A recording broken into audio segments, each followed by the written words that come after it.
Democratic Nursing Organization of South Africa, Denosa, in Kwazulu-Natal, is concerned about rising COVID-19 cases in that province. The union says the situation isn't getting any better, resulting in more of its members getting exposed to the virus. For more on this, we are joined by Denosa's Provincial Secretary, Mandla Shabangu. Good morning, Mr. Shabangu, and thank you for joining us. We've been told over the last few months that we would be sailing into a storm, and it started, it would seem, in the Western Cape, and then it was the turn of Gauteng to be in the eye of the storm. And by all accounts, it seems that the numbers are rising sharply in Kwazulu-Natal, and the province may likely be the next epicenter in as far as the spread of the virus is concerned.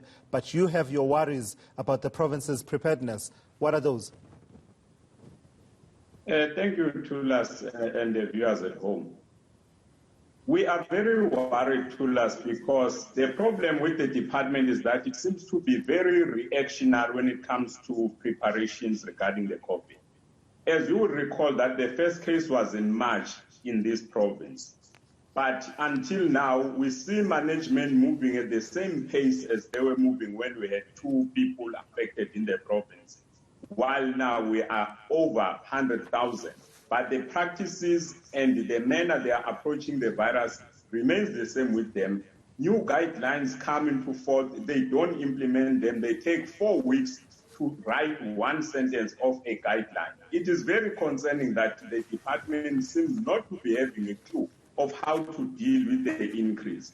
Because we've raised this issue 2 months ago, that we need to investigate why our healthcare workers are infected, because that is depleting the whole process in nursing this COVID. But until today, Tulas, we have not even received the report of the investigation that the department has done so that these infections to healthcare workers are kept. That is why we are saying, we saw the HOD in the morning saying he's worried that the cases are increasing, but we do not see him behaving like a person who's worried.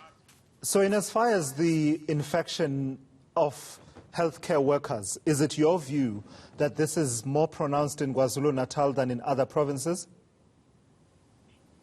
It is our view, Tulas, because the reason why we hold that view strongly is because when we picked up the high infections on healthcare workers, we did our own investigation as a union. We discovered that some of this PPE, its quality is very questionable, because when you take a box of the supplier, out of that box of the mask in particular, you will find that it is written that these are dust masks. Now the question is that how can a health worker be given a dust mask working in a medical environment? And we raised this thing with the MEC and the HOD. We even screenshot and send those batch numbers. But until today, again, no one has even raised a finger in investigating those people who provided the PPE. That is why we are saying you're seeing the scourge in KZN on healthcare workers increasing at a fast pace. But contributing to this is the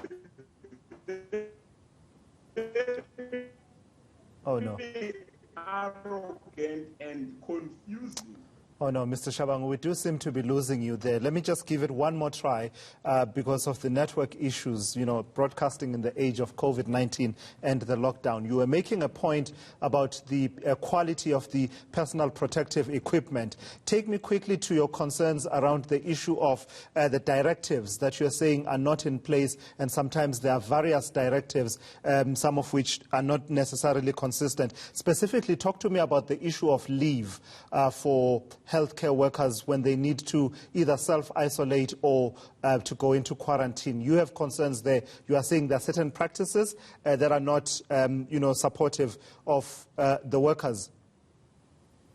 Indeed, Tulas, because what you understand is that healthcare workers are very prone to get these infections in the community and in the workplace. Now, we've seen that the National Department of Labor issued the guidelines to say how should the leave be managed.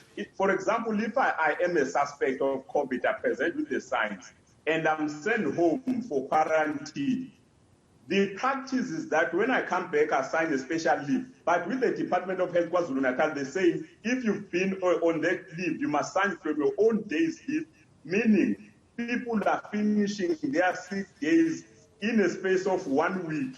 And you remember that they only have 12 days per year to be sick.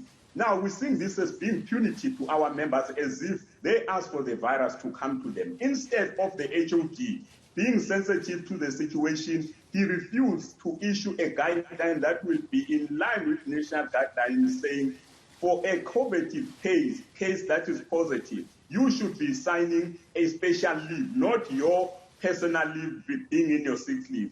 Now, our members, sometimes they are very reluctant now to pronounce if they're having these signs because it comes back as a punishment to them that why you disclose that you have these signs because now you must take from your sick leave.